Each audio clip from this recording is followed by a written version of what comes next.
Question number 25, legal principal. जो constitution का article 14 है उसमें लिखा है कि स्टेट यानी कि सरकार डिनाई नहीं कर सकती किसी व्यक्ति को इक्वालिटी बिफोर लॉ या इक्वल प्रोटेक्शन ऑफ लॉ अपने टेरिटरीज के अंदर। तो यानी कि सब उसकी टेरिटरीज के अंदर लॉ के लिए इक्वल है। फिर फैक्चुअल सिचुएशन दी, टेररिज्म की समस्या देश में लगातार बढ़ने के कारण गवर्नमेंट ऑफ इंडिया ने डिसाइड किया कि एक लॉ बनाया जाए, क्रिमिनल लॉ, उन टेररिस्ट के लिए जो दूसरे देशों के हैं। एक विदेशी टेररिस्ट पकड़ा भी गया पुलिस के द्वारा और उसे नए लॉ के तहत जो है सब्जेक्ट टू किया गया। तो उसने कहा कि उसका जो राइट है आर्टिकल 14 में दिया गया, इंडियन कॉन्स्टिट्यूशन के आर्टिकल 14 में जो इक्वालिटी का राइट दिया गया वो वायलेट हो रहा है, क्योंकि उसका जो कहना है वो ये है कि जो किसी और टेररिस्ट पर लॉज लगने चाहिए वही मेरे पे लगने चाहिए। तो आर्टिकल 14 इक्वालिटी ऑफ लॉ की बात करता है, तो वो कह रहा है मैं भी सबके समक्ष हूं तो मुझे मेरे ऊपर भी इक्वल लॉ लगने चाहिए। तो जो सजा किसी और लॉ टेररिस्ट को मिलेगी, जो इंडियन टेररिस्ट को मिलेगी, वो मुझे मिलनी चाहिए। यहां पर वो ऐसे में उसका क्लेम जो है वो सही होगा। वो यदि केस करता है तो या केस में ये बात पुट करता है तो ये बात मानी जाएगी, क्योंकि वो भी एंटाइटल्ड है, वो भी सब्जेक्ट टू सेम लॉज है जैसे कोई और व्यक्ति होता है जो सेम ऑफेंस के लिए चार्ज किया गया है। तो ऐसे केस में आंसर होना चाहिए सी। फिर लीगल प्रिंसिपल 26, लीगल प्रिंसिपल कहता है कि जो ऑर्डिनेंस मेक करने की पावर है ना प्रेसिडेंट की, वो बिल्कुल उतनी ही वैसी सी है जैसे कि पार्लियामेंट के पास लॉ बनाने की पावर्स होती हैं। तो प्रेसिडेंट की लॉ बनाने की पावर ऑर्डिनेंस जो है पास करके बिल्कुल लेजिस्लेटिव पावर जैसी है पार्लियामेंट की। फैक्चुअल सिचुएशन है, लोकसभा जब सेशन में नहीं थी तो प्रेसिडेंट ऑफ इंडिया ने एक ऑर्डिनेंस पास किया। हालांकि मैटर बहुत अर्जेंट नहीं था। एक एनजीओ ने इसे कहा कि ये तो कॉन्स्टिट्यूशनल वैलिडिटी के खिलाफ है, अल्ट्रा वायरस है।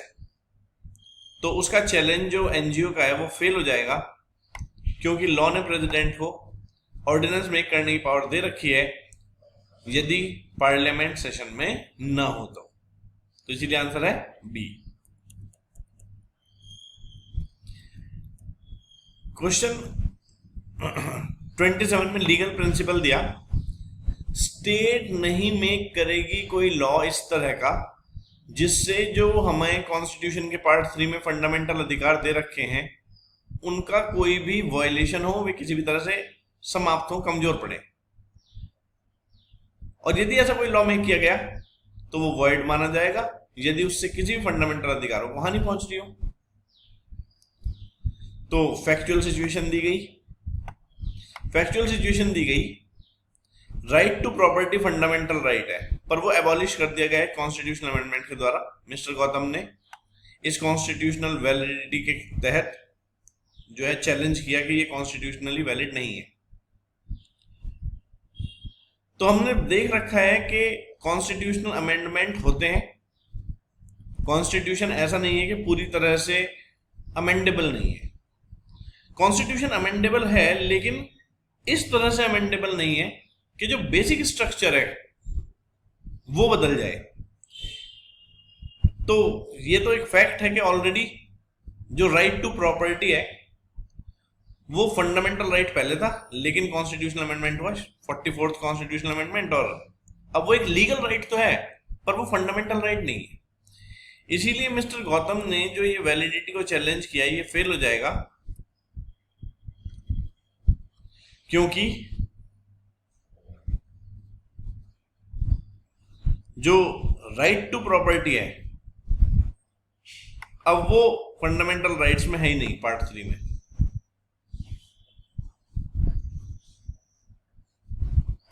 लीगल प्रिंसिपल क्या कहता है, there shall be council of ministers with prime minister at the head to advise the president who shall in exercise of his function act in accordance with such advice. तो जो council of ministers है with prime minister at the head, वो aid और advice करते हैं president को, जो अपना फंक्शन एक्सरसाइज करते हैं उस एडवाइस के अनुसार। फैक्चुअल सिचुएशन दी, लोकसभा का जनरल इलेक्शन था 96 का, और किसी भी पार्टी को क्लियर मेजॉरिटी नहीं मिली। विभिन्न पार्टीज ने अपनी इंडिविजुअल कैपेसिटी में भी और कुछ ग्रुप्स के साथ मिलकर भी प्रेसिडेंट को एडवाइस किया, दावा किया कि हम गवर्नमेंट बनाना चाहते हैं। प्रेसिडेंट को उनमें से किसी एक को इनवाइट करना है या ग्रुप को इनवाइट करना है कि आप सरकार बना लो। तो यहां पर प्रैक्टिकली भी ऐसा हो चुका कि प्रेसिडेंट की अपनी मर्जी होती है कि वो किसे इनवाइट करे। तो प्रेसिडेंट अपना डिस्क्रिप्शन इस्तेमाल कर सकते हैं, वो फ्री हैं, वो अपना डिस्क्रिप्शन एक्सरसाइज कर सकते हैं किसी भी ग्रुप को, चाहे भले वो माइनॉरिटी में क्यों ना हो, और वो उन्हें गवर्नमेंट जो है बनाने के लिए कह सकते हैं। लेकिन बस उन्हें सबको मिलकर इस तरह से वहां पर अपने जो मेजॉरिटी एमपीज हैं उन्हें शो करना पड़ेगा कि कुल मिला के सरकार बनाते समय उनके पास मेजॉरिटी एमपीज थे। मर्जी प्रेसिडेंट के किसी को भी इनवाइट करे वो।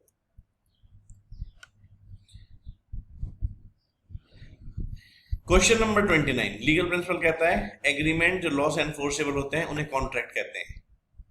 फैक्चुअल सिचुएशन दी गई, मिस्टर ए और मिस्टर बी फादर है माइनर बॉय पी के और माइनर गर्ल क्यू के। वे आपस में एग्रीमेंट करते हैं कि एक दूसरे से जब बच्चे होंगे बड़े उनकी शादी कर दी जाएगी। मिस्टर बी बाद में अपने एग्रीमेंट से मुकर जाते हैं, तो सलाह दें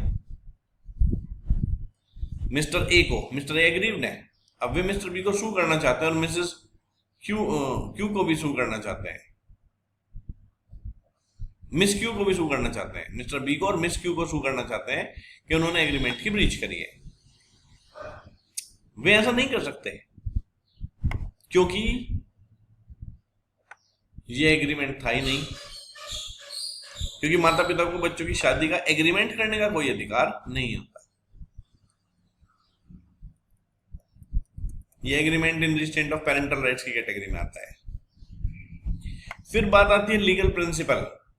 क्वेश्चन नंबर 30, सारे एग्रीमेंट कॉन्ट्रैक्ट होते हैं यदि वे फ्री कंसेंट ऑफ पार्टीज से किए गए हैं, जो पार्टीज कॉम्पिटेंट है कॉन्ट्रैक्ट करने के लिए, और लॉफुल कंसिडरेशन लॉफुल ऑब्जेक्ट के साथ। ए अपनी प्रॉपर्टी बेचने के लिए सोच रहा था बी को इस बात का पता भी नहीं था, क्योंकि बी इंटरेस्टेड था प्रॉपर्टी में, तो उसने सीधे ही ए को धमकी दी और उसके अकेले एकमात्र बच्चे को नुकसान पहुंचाने की धमकी दी कि यदि तुमने अपनी प्रॉपर्टी मुझे नहीं बेची तो मैं तुम्हारे बच्चों को हानि पहुंचा दूंगा। प्राइस जिस पर एग्रीमेंट टू सेल हुआ वो एक्चुअली ए ने जो सोच रखा था ओरिजिनली उससे भी ज्यादा था और मार्केट प्राइस से भी ज्यादा था।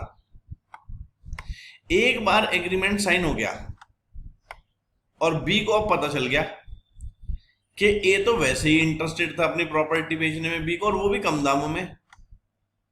डराया ना होता तो ऐसे केस में बी का ही फायदा हो गया होता, पर अब एग्रीमेंट बन गया। एग्रीमेंट बनने के बाद ए ने रिफ्यूज किया एग्जीक्यूट करने के लिए सेल डीड और ये कहा कि हमारे बीच का एग्रीमेंट वैलिड नहीं है।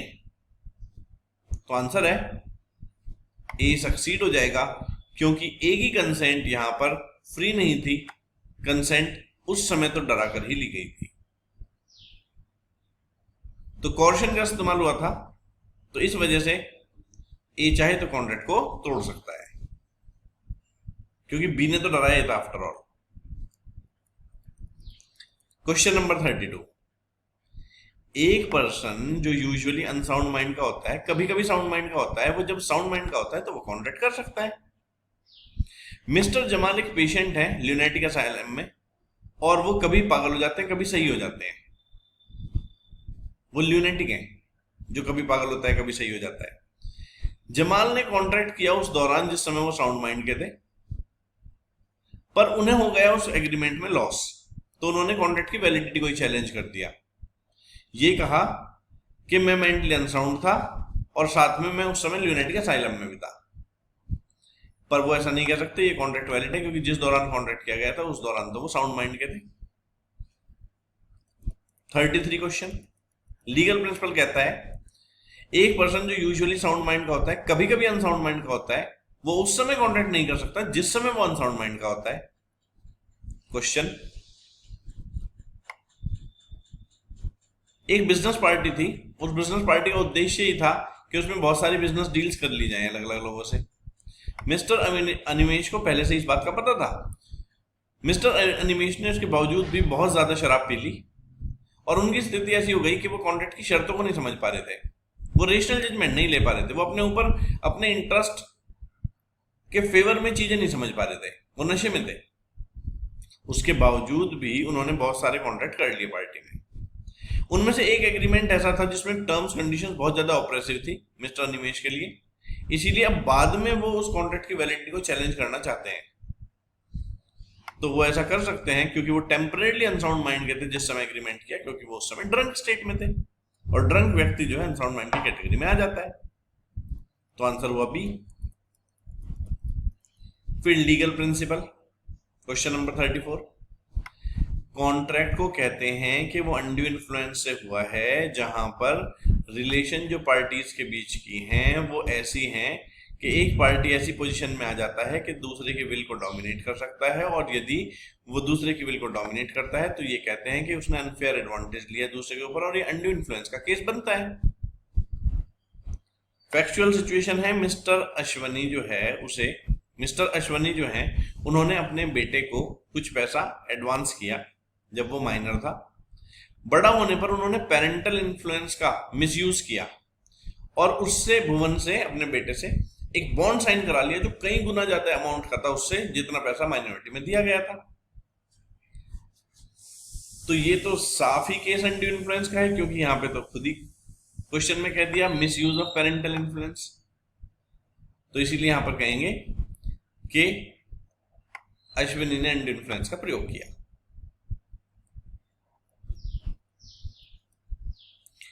क्वेश्चन नंबर 35, लीगल प्रिंसिपल कहता है जब कंसेंट एग्रीमेंट में कॉर्शन से, फ्रॉड से, मिसरिप्रेजेंटेशन से प्राप्त की जाए तो ऐसा एग्रीमेंट वॉइडेबल हो जाता है उस पार्टी के ऑप्शन पर जिसकी कंसेंट ऐसे प्राप्त की गई हो। मिस्टर अर्जुन, उन्होंने धोखा देने के उद्देश्य से फॉल्सली रिप्रेजेंट किया कि 500 टन ऑफ फर्टिलाइजर्स इस फैक्ट्री में एनुअली मेक होता है, और इंड्यूस भी किया फिर उन्हें ये बात बताकर कि वो इस कॉन्ट्रैक्ट में एंटर हो जाए। तो ऐसे केस में ये कॉन्ट्रैक्ट वॉइडेबल हो जाएगा मिस्टर प्रकाश के ऑप्शन पर, क्योंकि उनके साथ फ्रॉड किया गया है। यदि कोई स्टेटमेंट जो झूठा है जानबूझकर बोला जाए, दूसरे को कॉन्ट्रैक्ट में इंड्यूस करने के उद्देश्य से बोला जाए, धोखा देने के उद्देश्य से बोला जाए, और दूसरा उससे इंड्यूस होकर कॉन्ट्रैक्ट में एंटर हो जाए, तो पता चलने पर वो चाहे तो इस कॉन्ट्रैक्ट को तोड़ भी सकता है। यहां फ्रॉड का केस है, इसीलिए आंसर हुआ ए।